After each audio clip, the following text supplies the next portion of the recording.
Hello class 10th maths के video में last बार हम लोगों ने बेसिक मैथ्स पढ़ने में वर्ग, आयत, घन, घनाभ, बेलन और शंकु, ठीक, बेलन तक हम लोगों ने डिस्कस कर लिया था। आज हम थोड़ा सा शंकु के बारे में डीपली पढ़ेंगे, ठीक है। शंकु के बारे में अच्छे से पढ़ेंगे क्योंकि शंकु का टॉपिक लास्ट टाइम पे छूट गया था, ठीक। देखिए शंकु क्या है। शंकु जिसको बोलते हैं कोन, ठीक है। इसके विषय में आज हम लोग अच्छे से पढ़ेंगे। देखिए एक अच्छा सा कोन बनाते हैं। ये यहां से वृत्तीय होता है, ठीक, सर्कुलर होता है ये, ठीक है। ये हो गई इसकी हाइट यानी कि h और ये हो गया इसका रेडियस यानी कि r, ठीक है। तो शंकु के आधार की त्रिज्या कितनी है, r है, और शंकु की लंब वृत्तीय ऊंचाई कितनी है, h। माना शंकु की लंब वृत्तीय ऊंचाई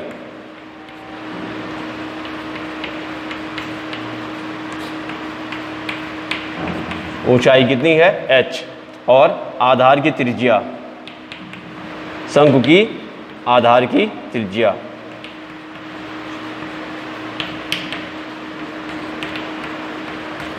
शंकु के आधार की त्रिज्या कितनी है, r है, ठीक है। ये हो गई इसकी लंब वृत्तीय ऊंचाई और ये हो गई इसकी आधार की त्रिज्या, ठीक। अब हम इसकी निकालेंगे तिरछी ऊंचाई, ठीक है।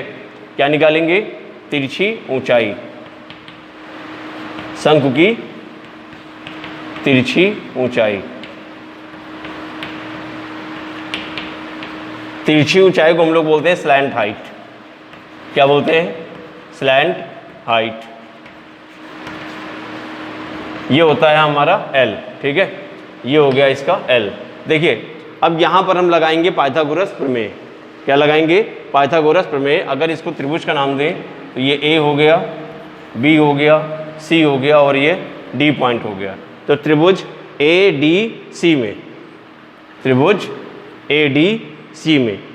में जब आप इसमें लगाएंगे पाइथागोरस प्रमेय तो क्या हो जाएगा, ये आपका कर्ण हो जाएगा, ये लंब हो जाएगा और ये इसका आधार हो जाएगा, ठीक है। तो कर्ण का स्क्वायर बराबर लंब का स्क्वायर प्लस आधार का स्क्वायर, ठीक है। चूंकि पाइथागोरस प्रमेय के अनुसार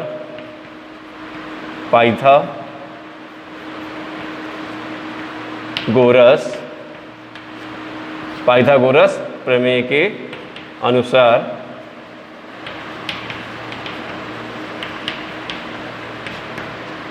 कर्ण का स्क्वायर बराबर लंब का स्क्वायर प्लस आधार का स्क्वायर, ठीक है। तो इसलिए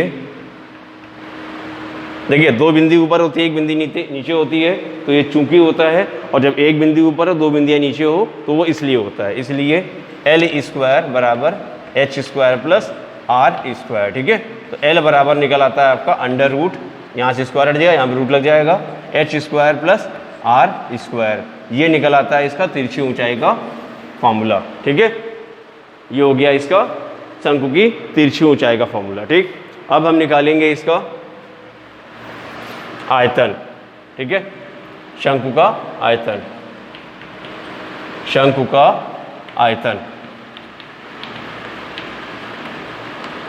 यानी कि volume of cone,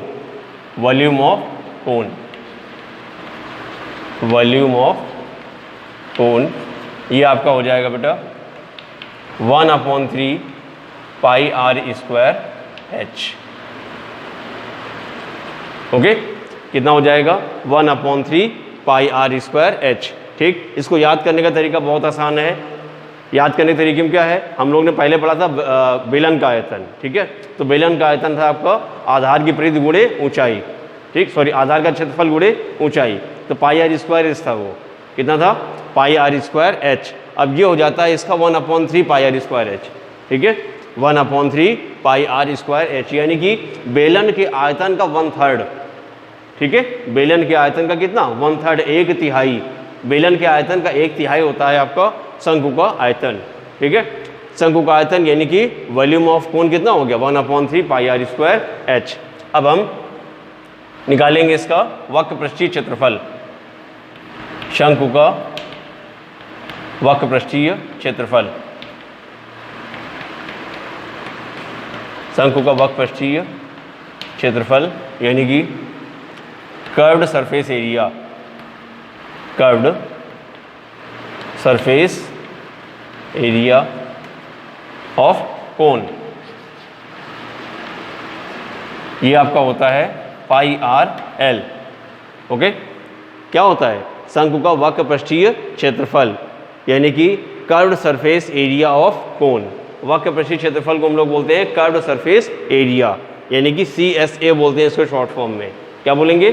CSA of cone क्या हो जाएगा? पाई आर एल। ठीक है, वक्र पृष्ठीय क्षेत्रफल हो गया शंकु का पाई आर एल। अब निकालेंगे इसका संपूर्ण पृष्ठीय क्षेत्रफल, शंकु का संपूर्ण पृष्ठीय क्षेत्रफल, संपूर्ण पृष्ठीय क्षेत्रफल,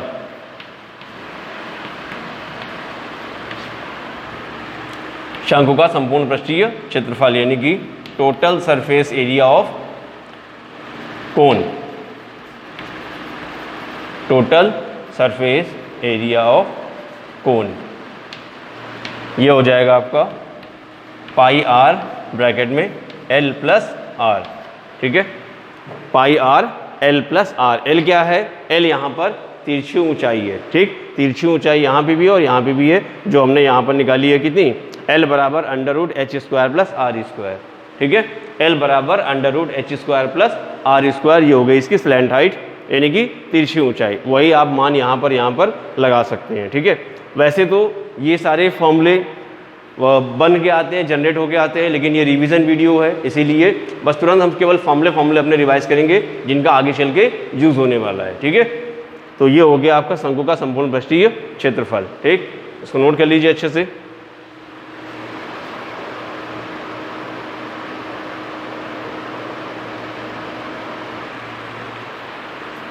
ओके, अब इसको हम इरेज कर देते हैं।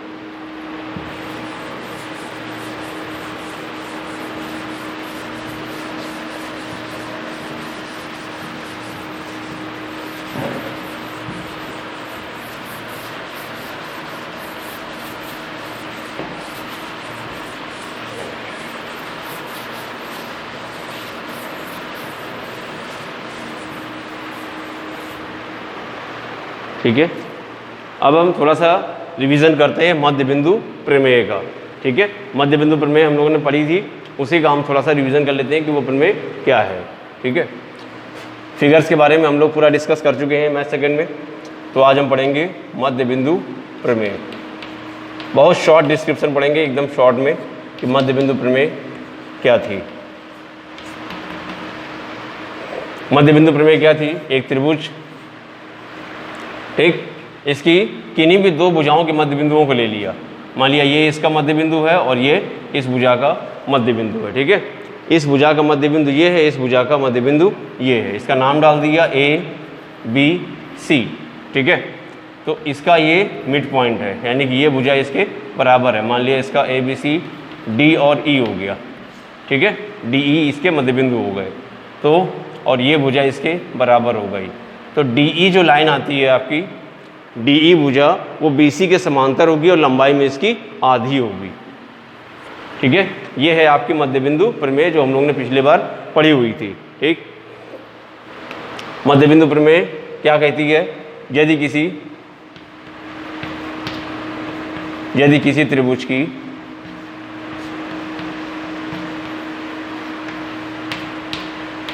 त्रिभुज की दो भुजाओं के मध्य बिंदुओं को, किसी त्रिभुज की दो भुजाओं के मध्य बिंदुओं को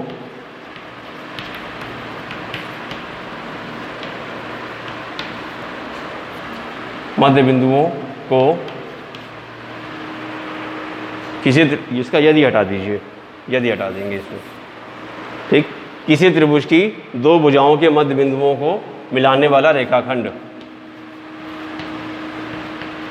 मिलाने वाला रेखाखंड किसी त्रिभुज की दो भुजाओं के मध्य बिंदुओं को मिलाने वाला रेखाखंड तीसरी भुजा के त्रिभुज की तीसरी भुजा के त्रिभुज की तीसरी भुजा के समांतर होता है। तीसरी भुजा के क्या होता है? समांतर होता है।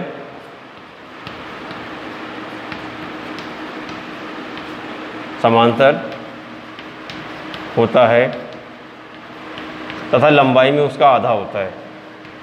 तथा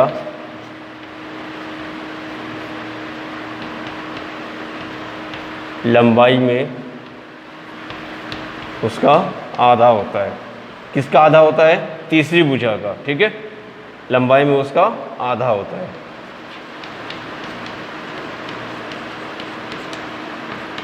तो यहाँ से इस थ्योरम से हमने दो बातें सीखी थी।